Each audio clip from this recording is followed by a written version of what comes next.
ዛሬም በአርሲ በኦርቶዶክሳውያን ላይ የተፈጸመውን የጭካኔ ዜና ሰምተናል። በቤተክርስቲያን ውስጥ በተደረገው ነገር ሁላችንም ደንግጠናል። መናፍቃኑም በድፍረት ቤተክርስቲያንን መጨፈሪያ አድርገዋታል። በሀገር አቀፋዊ ምርጫም እጅግ በጣም መነጋገሪያ የሆኑ ርዕሰ ጉዳዮች አሉ። እነርሱንና ሌሎች ወቅታዊና አስተማሪ ቪዲዮዎችን ይዘናል። ሰላም እንደምን አላችሁ ውድ ኦርቶዶክሳውያን ኢትዮጵያና ኤርትራውያን ሁላችሁም እንዳላችሁበት የሰዓት አቆጣጠር እንደምን አላችሁ? ስለ ሁሉም ነገር እግዚአብሔር ይመስገን ልንል ይገባል። ዛሬም በወቅታዊና በአስተማሪ ቪዲዮዎች መጣናል። ይህንን ቪዲዮ ላይክ አድርጋችሁ ስለምትጀምሩ እጅግ በጣም እናመሰግናለን። ዛሬም 5000 ላይክ እንዲገባ በደንብ ላይክ አድርጉት። ባለፈው ቪዲዮአችን ላይ የሚያሸልም ኮሜንት እንደነበረን ይታወቃል። በጣም ብዙዎቻችሁ ኮሜንት አድርጋችኋል። እጣ የወጣለት አካውንት ግን ይሄ ነው። ባለዚህ አካውንት ታች በምትመለከተው የቴሌግራምና የቲክቶክ አካውንቶቻችን ኮንታክት በማድረግ የ500 ብር የካርድ ሽልማትን መውሰድ ስላለ ዛሬም የሚያሸልመው ኮሜንት የኦርቶዶክሳውያን ሞት ይብቃ የሚለው ኮሜንት ይሆናል። ሁላችሁም ይህንን ኮሜንት አድርጉ። ወደ መጀመሪያው ቪዲዮአችን እናልፋለን። አይዟችሁ፣ እንዳትደነግጡ፣ እንዳትሸበሩ። እዚህ ጋር የሚቀጥለው ቤት የኔና የናንተ ቤት አይደለም። የክርስቶስ ሰማዕትነትን በትክክለኝነት በዚህ ዘመን እየተወጡ የሚገኙት ለብዙ ዘመናት እየተገደሉ እየተጨፈጨፉ እንኳን ማህተባቸውን አውልቀው ሰላምን ማግኘት ሲችሉ ከነ ማህተባችን እንሙት ብለው በዱር በገደሉ የሚሳደዱት ቤታቸውን ብቻ አይደለም ከልጅነት እስከ እውቀት ድረስ ያደጉበት ደብር ቤተ ክርስቲያናቸውን አላስቃጥል እስከ ማለት አብረው እስከ መቃጠል የደረሱት በገጀራ በጥይት የተጨፈጨፉት ትክክለኛና እውነተኛ ሰማዕትነትን በዚህ ዘመን እየተቀበሉ የሚገኙት የአርሲ ኦርቶዶክሳውያን ቤት ነው። እኛማ በሞቅ አልጋችን ላይ ተኝተን ያማረ ምግብ እየተመገብን እንገኛለን። ወየው በራችን የተንኳኳች ቀን፣ ወየው ይቺ ቀን በእኛ ሰዓት የመጣች ቀን፣ ወየው አይተን እንዳላየን ሰምተን እንዳልሰማን ላለፍናቸው ላስታውሳችሁ ብዬ ነው። እውነቱን ነው ወንድማችን፣ ሁላችንም አልተሸበርንም፣ አልደነገጥንም። ለምን? በአርሲ የሚገኙ ኦርቶዶክሳውያን የኛ የስጋ ዘመዶች ስላልሆኑ ወይም ደግሞ እኛ ዘመዶቻችን በዛ አካባቢ ስለሌሉ የኛ የስጋ እህቶች የኛ የስጋ ወንድሞች በኦርቶዶክስነታቸው ስላልሞቱ አብዛኛዎቻችን በሚባል ደረጃ ስለ አርሲ ኦርቶዶክሳውያን ሲነገረን አናዝንም፣ አንደነግጥም፣ እንዲያውም የሞት ዜና አንሰማም ብለን እንዲህ አይነት ነገሮችን የምናሳልፍ በጣም ብዙዎች ነን። ነገ በኋላም የአርሲ ወገኖቻችን ጉዳይ የኛም ቤት እንደሚያንኳኳ ምንም አይነት ጥርጥር አይግባችሁላችሁም። ዛሬም የአርሲ ኦርቶዶክሳውያን በኦርቶዶክስነታቸው ተገለዋል። እጅግ በጣም የሚያሳዝን ነገር ነው። ቪዲዮውን ቀጥለው። ዛሬም እንደተለመደው አርሲ ላይ መሪር ነው። 37 ሰዎች ተገለው አድረዋል። እንዲሁም 101 ዓመት የሞላው የቅዱስ ገብርኤል ቤተክርስቲያን በእሳት ነዷል። ከቀናት በፊት የተወሰኑ ሊቃነ ጳጳሳት ሰብሰብ ብለው አርሲ ላይ እየነደደ ያለውን ችግር እናጠፋለን ብለው ቆርጠው ሄደው ሲሸላለሙ ተመልክተናል አይደል? 1 2 3 4 5ኛ ጊዜ እንደዛ ሲሆን አርሲ ላይ ግን እስካሁን ድረስ የቆመ አንድም ግፍ የለም። እኔ በግሌ ዜና የመስራትም ምንምም የምጠብቀው አባት ምንምም የምጠብቀው የበላይ አካል የለኝም። ሁሉም ነገር በክንዳችን ስር እንዳለ ነው የሚሰማኝ። ፍትህ እያልን የምንጮህበትም እንደ ቁራ የምናንቋረበትም ጊዜ አልፏል። በእንደዚህ አይነት ሁኔታ ራሳችንን ለማስከበር ቆርጠን ስንነሳ ብቻ ነው ነገሮች የሚቆሙት። መፍትሄው ይሄ ነው። እንደሰማችሁት ነው እንግዲህ በአርሲ ኦርቶዶክሳውያን ሞቱ ብሎ መናገር ለአብዛኛዎቻችን ወንጀል የሰራን ነው የሚመስለን። ገዳዮች እንግዲህ በአርሲ በሚገኙ ኦርቶዶክሳውያን ላይ እንዲህ አይነት የጭካኔ ተግባር ሲፈጽሙ አብያተ ክርስቲያናቶቻችን ሲያቃጥሉ ለነርሱ ወንጀል አይደለም። ለኛ ደግሞ ለምን ኦርቶዶክሳውያን ይገደላሉ ብለን መናገራችን ደግሞ ወንጀል የሚሆንበት ምንም አይነት ነገር እንደሌለ ሁላችንም ልናውቀው ይገባል። በእንዲህ አይነት በአርሲ ጉዳይ እንግዲህ ማንም መፍትሄ እየሰጠን አይደለም። አባቶቻችንም በዚህ ጉዳይ መፍትሄ እያመጡ አይደለም። ዛሬም አርሲ ከ80 ዓመት ጀምሮ እስከ 25 ዓመት ድረስ በጣም ብዙ ኦርቶዶክሳውያን ሞተዋል። 101 ዓመት የሞላው ቤተክርስቲያንም ተቃጥሏል። ሌላም ቤተክርስቲያን ዘረፋ ተካሂዷል ማለት ነውና በዚህ ጉዳይ አሁንም ቢሆን በዛው የሚገኘው የከተማ አስተዳደር ምንም አይነት የሰማውት ነገር የለም የሚል መግለጫን ለቢቢሲ ሰጥቷል። በጣም ያሳዝናል። ለኛ ለኦርቶዶክሳውያን አሁን ላይ ምንም መፍትሄ የሚያመጣልን አካል እንደሌለና የኛ ሞት በዚህ መልኩ እየቀነሰ ሳይሆን እየጨመረ እንደመጣ እያየነው እንገኛለን። በዚህ ጉዳይ ምን ማለት እንዳለ ብኝ አላቀም። አባቶቻችን እስካሁን ድረስ ምንም አይነት መፍትሄ እየሰጡን አይደለም። እግዚአብሔር አሁንም ቢሆን ለኛው ለኦርቶዶክሳውያን መፍትሄ ያምጣ ከማለት ውጭ ምንም የምንለው ነገር የለንም። እስኪ እንቀጥለው ቪዲዮአችን። በአርሲ በአቦምሳ በሽርካ በመርቲ ለሚኖሩ ወገኖቻችን መድኃኔ ዓለም ስለ አቡነ ገብረ መንፈስ ቅዱስ ይድረስላቸው። የሰው አውሬ ጨካኝ ደመጣጭ የሰለጠነበት ዓለም ውስጥ ነው ያለነው። እርስ በርስ ርኅራኄ የጠፋበት አንዱ የአንዱ አስከሬን ላይ ቁሞ ቁመቱን ለማስረዘም የሚሞክርበት ማምላክን እንዴት ያማል! እንዴት ያማላውን ያለንበት ጊዜ በመገዳደል ላይ የተመሰረተ ሕይወት የሚመራበት አንዱ ለአንዱ የማይራራበት ፍቅር የቀዘቀዘበት ሃይማኖት የረከሰበት ማዕተብ ተራ የሆነበት አሳዛኝ ዘመን ላይ ነው ያለነው። ማን ይማረን? እግዚአብሔር ይማረን ወገኔ። እግዚአብሔር የሰው አውሬ የወዳጅ አውሬ የሰለጠነበት ዘመን ላይ ነው ያለነው። እውነት ሐሰት፣ እውነት አውሬ በስቷል። ብታምኑም ባታምኑም ደስ ባይላችሁም ቢላችሁም አውሬነት የሰለጠነበት አመን። ልብስ ለብሶ አውሬ የሆነ ጸጉሩን እያበጠረ ቅባት እየተቀባ አውሬ የሆነ ስንት ሰው አለ መሰላችሁ? እግዚአብሔር ይማረን። በጭንቅ ውስጥ ላሉ፣ በመከራ ውስጥ ላሉ የሞት ሰይፍ ፈርተው የጥይት አረር ፈርተው ተደብቀው በየጫካው ለወደቁ ዛሬ ተገደልን ብለው በጽኑ ጭንቅ ውስጥ ላሉት ወገኖቻችን አፈር ለተጫነባቸው መድኃኔ ዓለም ይድረስላቸው። አቡነ ገብረ መንፈስ ቅዱስ ይድረሱላቸው። በጭንቅ ውስጥ በጽኑ መከራ ውስጥ በልዩ ልዩ ፈተና ውስጥ ላሉ ሁሉ የአባታችን ጸሎት ይደርባቸው። እንዲህ አለ ቅዱስ ዮሐንስ፣ እንደነዚህ ያሉት ላይ ሞት ስልጣን የለውም አለ።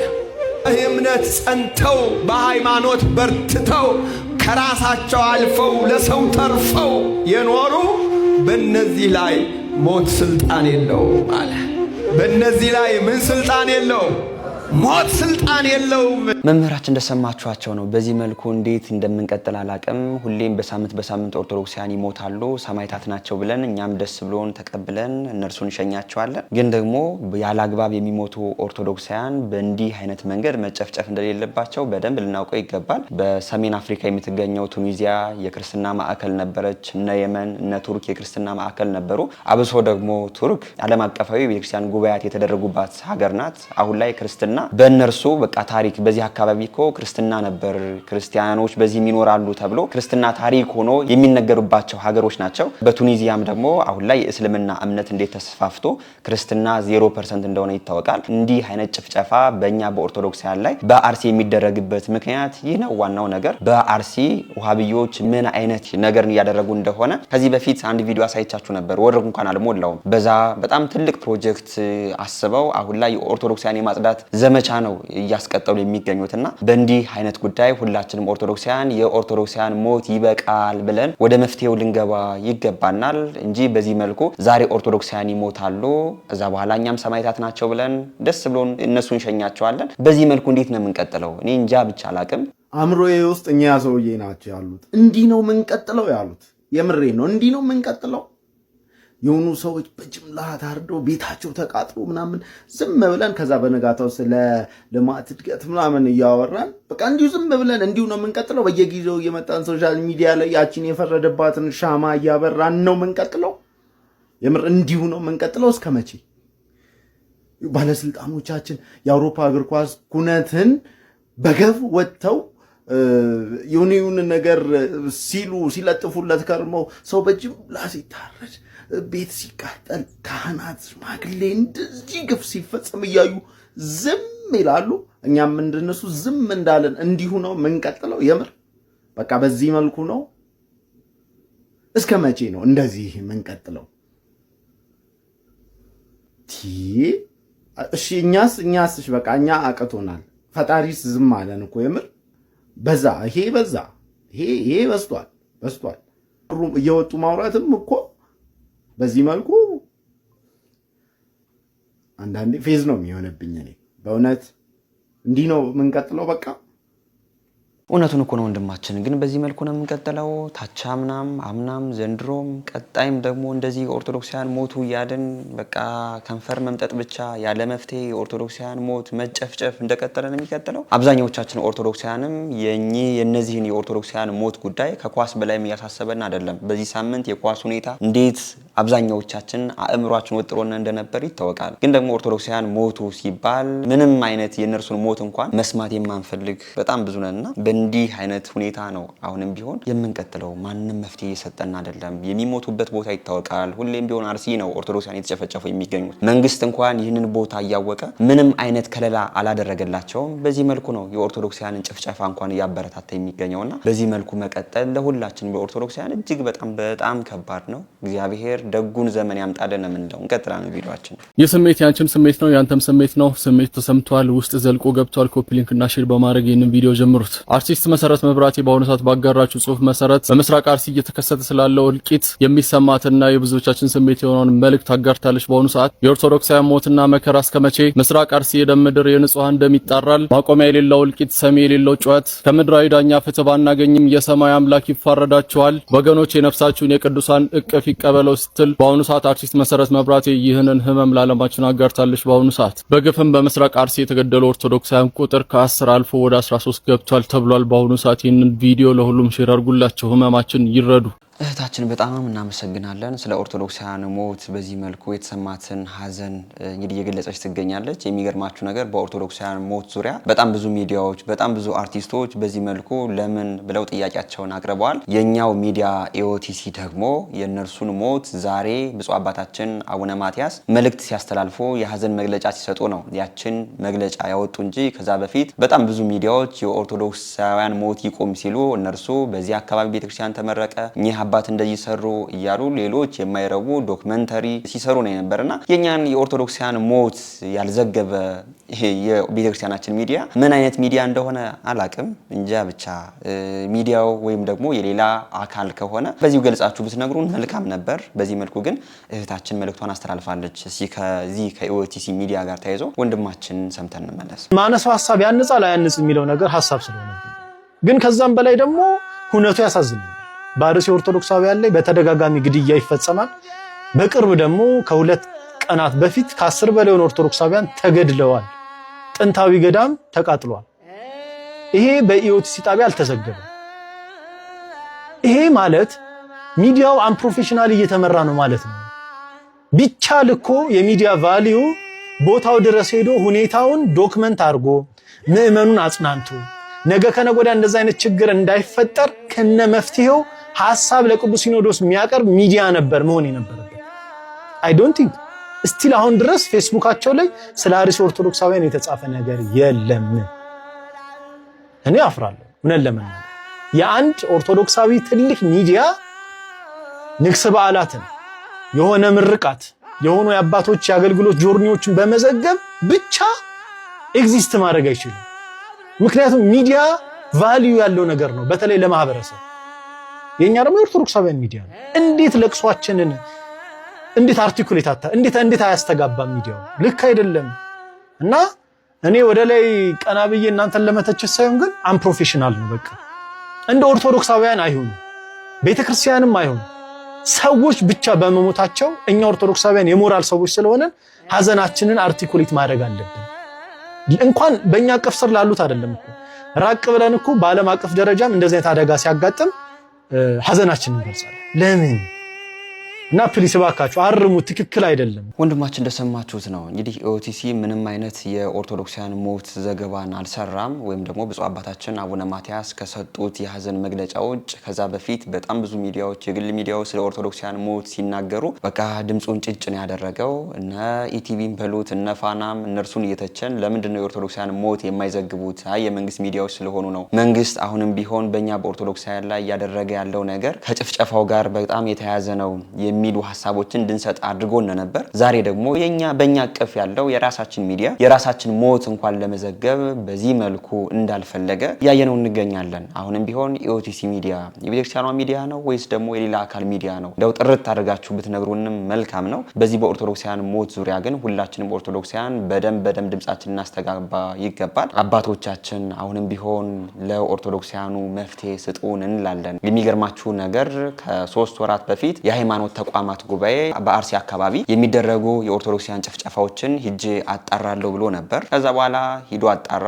አይ ኦርቶዶክሳውያን ብቻ አይደለም የሚጨፈጨፉት የሙስሊም አማኞችም ነው አብረው የሚጨፈጨፉትና ሃይማኖት ተኮር አይደለም የሚል የውሸት ዘገባን ከዚህ በፊት ገልጾ እንደነበር ይታወቃል። እዛ በኋላ በደንብ አጣራለሁ ብሎ እስካሁን ምንም አይነት ነገርን አልሰጠንም። እንደገና የኦርቶዶክሳውያን ሞት እየሰማን እንገኛለንና የሃይማኖት ተቋማትን ጉባኤ በሉት አሁን ላይ በመንግስት ደረጃ ያሉ ሰዎችን በሉት የመንግስት ሚዲያዎች የኛ ሚዲያዎች የኦርቶዶክሳውያንን ሞት በዚህ መልኩ አፍነው ያየናቸው እንገኛለን። አብሶ ደግሞ የሃይማኖት ተቋማት ጉባኤ የኛ የኦርቶዶክሳውያን አካላት ወይም ደግሞ አባላት ያሉበት እንኳን አይመስለኝም ጭራሽ። እነርሱ ወንድሞች የሆኑ ኦርቶዶክሳውያኑ ሲሞቱ እንዴት መፍትሄ እንደማያመጡ እኔ ግራ ይገባኛል። አብሶ ደግሞ እነ ቄስ ታጋይ በዛ በሃይማኖት ተቋማት ጉባኤ መሪ እንደሆኑ ይታወቃል። ግን አሁንም ቢሆን እነርሱም የኦርቶዶክሳውያንን መሞት መጨፍጨፍ በዚህ መልኩ እየደበቁ የኦርቶዶክሳውያንን ሞት እየቀነሱ ሳይሆን እየጨመሩት እንደሄዱ እያየነው እንገኛለን። እጅግ በጣም የሚያሳዝን ነገር ነው። ይቀጥላለን ቪዲዮአችን። በአንድ መቃብር በአንድ ጉድጓድ 30-40 ሰው መቅበር ለመድን አይደለ አይደል? ቆመት ትበላለህ አንተም አንቺም ኑር ያለው ትያለሽ። እነሱስ ሲነሱኝ ብዙ አፈር ቀምሰዋል። ያንተና የኔ ግን አፈር እናገኝ ይሆን? ታገኝ ይሆን? ለራስህ አልቅስ፣ ለራስሽ አልቅሽ፣ ለራሴ አለቅሳለሁ። እኔስ ነፍስ ይማር በሏት ኢትዮጵያ፣ ነፍስ ይማር በሏት ቤተ ክርስቲያንን። የወላድ መሃን የሆነችውን ልጆቿ እንደ ቅጠል የረገፉባትን ልጆቿ አምነዋት በደጇ በተሰባሰቡ ወንጀል ሆኖ መታረድ፣ ወንጀል ሆኖ መታረድ። የሰው ልጅ እንስሳ እንኳን ሲታረድ ቶሎ ብለ ነፍሱን አጥፋው ይባላል። ሲያጓራ ያሳዝናል። የሰው ልጅ እየታረደ ያጓራ። አቤት አበስ ገበርኩ ምን ጭካኔ ሆን! አረ ከየት ተማርነው? አረ ማን ያስተማረን? አረ የነን ክፉ ማን ያስተመለከተን? ወገኖቼ አረ ኢትዮጵያ ያልነበረም ባሏ፣ አረ ኢትዮጵያ ያልነበረም ምግባሯ። የተራበ እኮ የምታበላ ነበረ። እንግዳ እኮ የምትቀበል ነበረ። ዓለም ሲያሳድዳቸው እግራቸውን አጥባ ሀብት ንብረት ሰጥታ እንግዳ አድርጋ በተቀበለች ሁለት ውሃ የነበር ለኦርቶዶክስ ይሄ ነበረ። ዓለም መቀመጫ ሲያሳጣቸው ሲያሳድዳቸው አገራችን ኢትዮጵያ እኮ ተቀብላ ነበር ያስተናገደቻቸው። ሁለት ውሃ የነበር እንዴ ይሄ ነበር ዜጎቿን ማሰቃየት። እባካችሁ ወገኖች፣ እባካችሁ ወገኖች፣ የጻድቅ ሞት እኮ ነው ያለው። የጻድቅ ጻድቃን ለእንስሳት ይራራሉ አለ። ለእንስሳት ይራራሉ። መምህራችን እናመሰግናለን። እንኳን ለእንስሳ ነውና ለሰው ልጅ የማይራሩ የእኛን የኦርቶዶክሳውያንን ደም የሚጠጡ አጋንንት የሆኑ ሰዎች አሁን ላይ በአርሲ የሚገኙ ኦርቶዶክሳውያንን በዚህ መልኩ መከራ እያደረሱባቸው ይገኛሉ። የሞቱት ኦርቶዶክሳውያን ብቻ ሳይሆን በተወለዱበት ቀይ ልጃቸውን ወልደው በሳሙበት ቀይ ዛሬ እንገደላለን ነገ እንገደላለን ከምንገደል ብንሸሽ ይሻላል ብለው ሁሉ ነገራቸውን ትተው ማዕተብ ብቻ አስረው አሁን ላይ ገደል ለገደል ጫካ ለጫካ የሚዘሩ በጣም ብዙ ኦርቶዶክሳውያን ናቸው። እነርሱን ማንም ዞር ብሎ ያያቸው የለም። ቢያንስ የሞቱ ኦርቶዶክሳውያንን መመለስ እንኳን ቢያቀተን ቢያንስ በዚህ መልኩ በስደት ያሉ ኦርቶዶክሳውያንን ግን የት ወደቃችሁ ብሎ መፈለግ የኛ የሁላችንም የኦርቶዶክሳውያን ኃላፊነት ነበር። ዛሬ አባታችን ብፁዕ አቡነ ማትያስ በዚህ በአርሲ በሞቱት ወገኖቻችን ዙሪያ መግለጫቸውን አወጣዋል። የሀዘን መግለጫ። አሁንም ቢሆን ለኛ ለኦርቶዶክሳውያን የሀዘን መግለጫ ምንም አይነት መፍትሄ እያመጣ አይደለም። ልጆቿ በሰይፍ አንገታቸው ሲቆረጥ፣ ሽማግሌው ሲታረድ፣ አሮጊቷ ስትገደል፣ ህፃናት ሲቀሉ፣ ቤተክርስቲያን ሲቃጠል ሲፈርስ መሆን ያለበት ዝም ብሎ አዝናና ብሎ መልእክት ማስተላለፍ አይደለም። ታላቅ ቤተክርስቲያን ናት። ልጆቿን የምትጠብቁት እናንተ ናችሁ። በግድ አልተሾማችሁም፣ ፈልጋችሁ ነው የተሾማችሁት። እሆናለሁ እሺ እቀበላለሁ ብላችሁ ነው። ሁሌ የተለመደ ጥቅስ አለ። ግብረ ሐዋርያት ምዕራፍ 20 ቁጥር 27 መንፈስ ቅዱስን እናንተን ጳጳሳት አድርጎ ለሾመባት ለዚች ቤተክርስቲያን ለመንጋው ለራሳችሁም ነው የሚለው። ምክንያቱም ቀስ እያለው ይመጣሉ ለዛ። ይሄ ደግሞ ለመንጋው የማይራሩ ማለት እኮ በስጋም በነፍስም እኮ ነው። በነፍስ ብቻ አይደለም እኮ ስለ ከሃዲያን አላውያን ነው እኮ የሚያወራው። በውስጥም ስለሚነሱ ነፍስንም በመርዝ ትምህርታቸው ለሚገሉ ስጋንም በሰይፋቸው ስለት ለሚገሉ ለነዛ እኮ ነው። እናንተን ጳጳሳት አድርጎ የሾሙ ማለት እኮ ቤተክርስቲያኗ ዝም ብሎ ሰዎች ተነስተው መልስ ሊሰጡ ይችላሉ። እኔም ልናገር እችላለሁ፣ ከኔም ሊናገር ይችላል። እኔ በሱ አላምንም። ቤተክርስቲያኒቱ ቅዱስ ሲኖዶስ የተደራጀ ስራ መስራት አለበት። የተደራጀ ስራ መስራት አለበት። መንጋውን መጠበቅ አለበት። መንጋውን ጠብቆ ይላል አይደለም? የመንጋው ሊቅ የሆነው ቅዱስ ጴጥሮስ በአንደኛ መልእክቱ ምዕራፍ 5 ቁጥር 2 እና ቁጥር 3 ላይ ይሄንን የሚለው ኃጢአት እንኳን ሰርተው በደል ሰርተው አሁን የሚታረዱ የሚገደሉ ሰዎች ምንም አይነት ያደረጉት የለም። ጠመንጃ የላቸው፣ መሳሪያ የላቸው። ሰው ላይ ያልዘመቱ ሄደው ሊገሉ አልሄዱ፣ ሊዘርፉ አልሄዱ። ባሉበት ነው የሚገደሉት በአብዛኛው። በኦሪት ዘጸአት ምዕራፍ 32 ቁጥር 32 ላይ ሙሴ እስራኤል ጣዖት ሰርቶ በሊቀ ካህናቱ በአሮን አማካኝነት እግዚአብሔርን በድሎ ሳለ የተሰጠው እንኳን ጽላት ከእጁ ተሰብሮ በዚህ ሁኔታ ውስጥ እንኳን እያለ ሊቀ ነቢያት ሙሴ ህዝቡ ኃጢአት ሰርቷል፣ አምላኬ ኃጢአት ሰርቷል፣ በደል ሰርቷል፣ ግን አታጥፋቸው። ሙሴ አጠፋቸዋለሁ፣ እነሱን ከምታጠፋቸው አምላኬ እኔን ከሕይወት መጽሐፍ ደምስስን። ለመንጋው እንዲህ አይነት እረኛ አለ። ዳዊት እረኝነቱ ላይ አይደለም ለሰው ለበግና ለጠቦቶች እኮ ከአንበሳና ከነብር ጋር የደረሰበትን እኮ እናውቃለን። እረኝነት እኮ አንድን ክርስቲያን በስጋም በነፍስም ነው። የኢትዮጵያ ኦርቶዶክስ ተዋሕዶ ቤተክርስቲያን ቅዱስ ሲኖዶስ የሚመለከተው ክፍል ሁሉ እውነት ነው መምህራችን። እንግዲህ አባቶቻችንን እግዚአብሔር ያራራልን የምንለው አሁን ላይ በምንም አይነት ጉዳይ መፍትሄ እየመጣ አይደለም። አሁን ትልቁ መፍትሄ ከኛው ከኦርቶዶክሳውያን ላይ እንዳለ ሁላችንም ልናውቀው ይገባል። በቃ ኦርቶዶክሳውያኑ በአርሲ የሚገኙ በሌላም አካባቢ ይገኙ እንዲህ አይነት መከራ ሲደርስባቸው ራሳቸውን የሚከላከሉበት መንገድ ሊፈጠር ይገባል። በዚህም ጉዳይ አባቶቻችን ትልቅ ስራ ቢሰሩ መልካም ነው እንላለን። የኦርቶዶክሳውያን ሞት ይቆም እያላችሁ ሁላችሁም ኮሜንት አድርጉ። ይህንን ሰሞን ግን በአርሲ ኦርቶዶክሳውያን ላይ የተፈጸመው ነገር ይህንን ይመስላል። የተሰማችሁን ነገር ኮሜንት አድርጎ ወደ ሌሎች ቪዲዮዎቻችን እንሄዳለን። እስካሁን ባለኝ ኤክስፔሪያንስ እስካሁን ባደኩበት አካባቢ ሰርግ ሰኞ ላይ ሲካሄድ አይቼ አላቅም። ጥንዶች ሰኞ ላይ ጋብቻቸውን ሲፈጽሙ አይቼ አላቅም። አመሻሽ ላይ ኢቲቪ ያው ቀኑን ሙሉ ሲደበርብን የዋለው አመሻሽ ላይ በፌስቡክ ገጹ አንድ ዜና አስነብቦ ነበረ። እነዚህ የምታዩቸውን ሰዎች በጋብቻቸው ቀን ምርጫ ጣቢያ መጥተው እስከ ቬሎዋና እስከ ሱፉ ድረስ መጥተው መረጡ ብሎ ዜና ሰራ። ቀኑንማ ተዉት። ለቅሰኞች ሬሳ ቤት አስቀምጠው መረጡዋል። ታማ ተኝታ የነበረች ሴትዮ ተደግፋ መታ መረጠች አለ። አካል ጉዳተኞች በዊልቸር መጥተው እየመረጡ ነው ይላል። ከወለደች 2 ሰዓት የሆናት ሴትዮ መታ መረጠች ይለናል። ትኩስ አራስ ገና ከወለደች 2 ቀን የሆናት መታ መረጠች ይለናል። በተለይ ደግሞ ሬሳ ቤት አስቀምጠው መጥተው መረጡ ካለ በኋላ አንድ ነገር አሰብኩ። ይሄ የቲቪ ቻናል በዚሁ ከቀጠለ በኋላ ላይ ሬሳው ራሱ መጥቶ መረጠ የማይልበት ምንም ምክንያት አይኖረውም። የምር አያያዙ ሬሳ ቤት አስተኝተው መጥተው መረጡ ካለ ትንሽ ቆይቶ ሬሳው ራሱ ከቤት መጥቶ መረጠ እንደማይለን በምን እርግጠኛ ነው የምንሆነው? አንዳንድ የሚዘገቡ የማይዘገቡ ነገሮች አሉ። አንዳንድ ውሸቶች ደግሞ ኢቲቪ ጋር ሲመጡ በጣም ይጋነናሉ።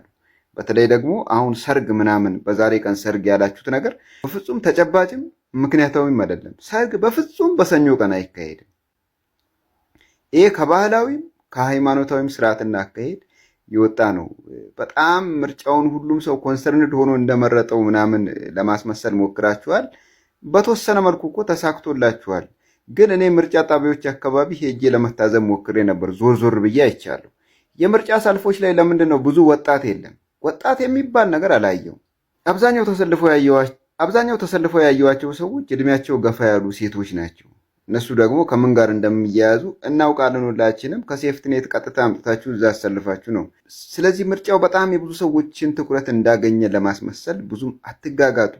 እውነታውን መሬት ላይ ያለውን ሀቅ እናውቀዋለን ሁላችንም። እንግዲህ የተደረገውን ሀገራዊ ምርጫ አስመልክቶ በጣም ብዙ ነገሮችን አይተናል። ካየናቸው ሁላችንም ደግሞ ከተገረምንባቸው ነገሮች መካከል ኢቲቪ ሲዘግባቸው የነበሩ ዘገባዎች ነበሩ። ከ2 ሰዓት በኋላ እንደወለደች መጣ መረጠች። በጣም ብዙ ሰዎች ግልኮሳቸውን እየነቀሉ መጣው ለመምረጥ ተሰለፉ። በጣም ከተአማኝነት ውጭ የሆኑ ነገሮችን ኢቲቪ ሲዘግብ አይተነዋል። እኔ በጣም ከገረመኝ ነገር መካከል ግን የዚች ልጅ ጉዳይ በጣም ፈገግ ማስብሎኛል። እንዲህም አለ ያስብላል። እስኪ ቪዲዮን አንዴ ላሳያችሁ። ዛሬ እንግዲህ እንደምታየኝ ከሀዘን ላይ የተነሳሁት ዛሬ ነው አባቴን የቀበርኩት። ግን በቃ ከሀገር የበለጠ ነገር የለም። አንድ ድምጽ ዋጋ አላት። ነገ ለልጆቼም ስለሚጠቅም ለኔም ይጠቅመኛል፣ ለልጆቼም ለሀገሬም ብዬ ድምጽ ልሰጥ መጣሁ። እስኪ በዚህ ጉዳይ ያላችሁን አስተያየት ኮሜንት አድርጎ። እንዲህ አይነት ዘገባዎች ነው እንግዲህ በምርጫውን አስመልክቶ ሲሰጡ የነበረው። አባቴ ሞቶ ቀብሬው በቃ ምርጫ መምረጥ ስላለብኝ የመጣሁት ትላለች። እንግዲህ እስኪ እናንተ አስተያየት ስጡበት። ወደ ቀጣይ ቪዲዮአችን ደግሞ ስንሄድ እጅግ በጣም የሚያሳዝን ነገርን አይተናል። የቤተክርስቲያን ቃጠሎ ነው። ይህንን አስመልክቶ በአርሲ አሁን ላይ ቤተክርስቲያን ስለተቃጠለ ያነ ቤተክርስቲያን በአርሲ ነው የሚገኘው ብለው አንዳንድ ሚዲያዎች የሐሰት ዘገባዎችን ሲሰጡ ነበር። እስኪ ቪዲዮ ላሳያችሁና የት እንደሆነ ነግራችኋለሁ።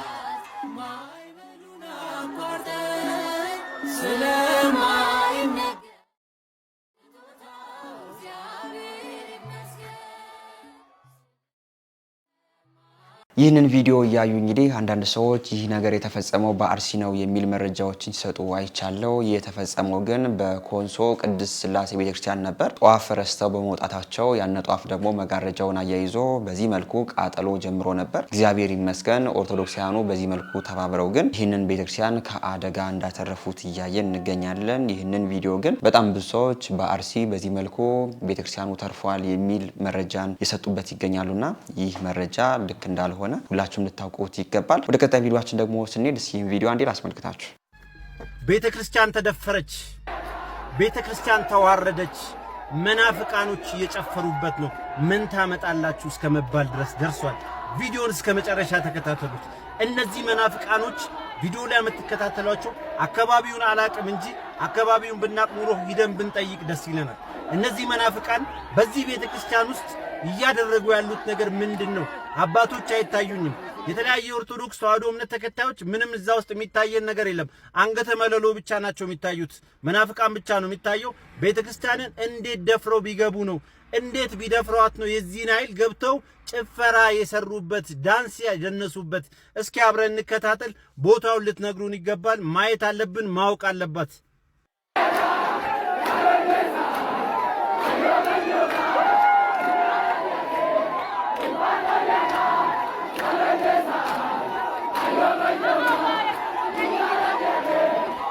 እንዳያችሁት ነው እንግዲህ በዚህ መልኩ በጣም ብዙ ሰዎች ተሰብስበው በቤተክርስቲያን ላይ ስርዓት በሌለው መልኩ ሲዘሉ እያየናቸው እንገኛለን። ይህ ጉዳይ ምንድነው ብዬ እኔም ጥያቄን አቅርቤ ነበር ለሚያውቅ ሰው። ይህ ሁኔታ የተፈጸመው በደቡብ አካባቢ ነው።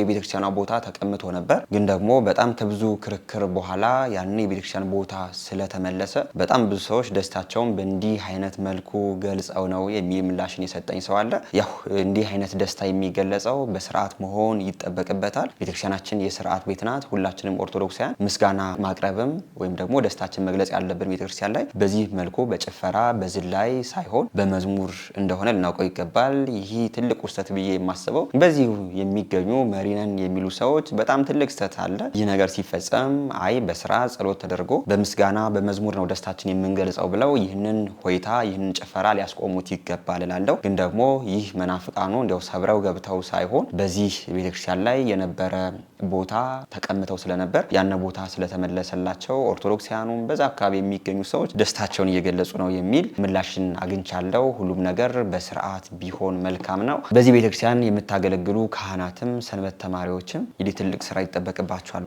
በዚህ ቪዲዮ ላይ እናንተም ያላችሁን ማስተያየት ኮሜንት አድርጉ። እንቀጥላለን። በጣም የምወደው አንድ ቃል አለ፣ ቶሎ ቶሎ እንኳን ማልናገረው ደስ ስለሚለኝ ማለት ነው። ፊልጵስዩስ ምዕራፍ 4 ቁጥር 7 ጀምሮ ያለ ነውና አእምሮን ሁሉ የሚያልፍ የእግዚአብሔር ሰላም ከእናንተ ጋር ይሁን የሚል ነው። አእምሮን ሁሉ የሚያልፍ የእግዚአብሔር ሰላም ምን ማለት ነው? አእምሮን ሁሉ የሚያልፍ የእግዚአብሔር ሰላም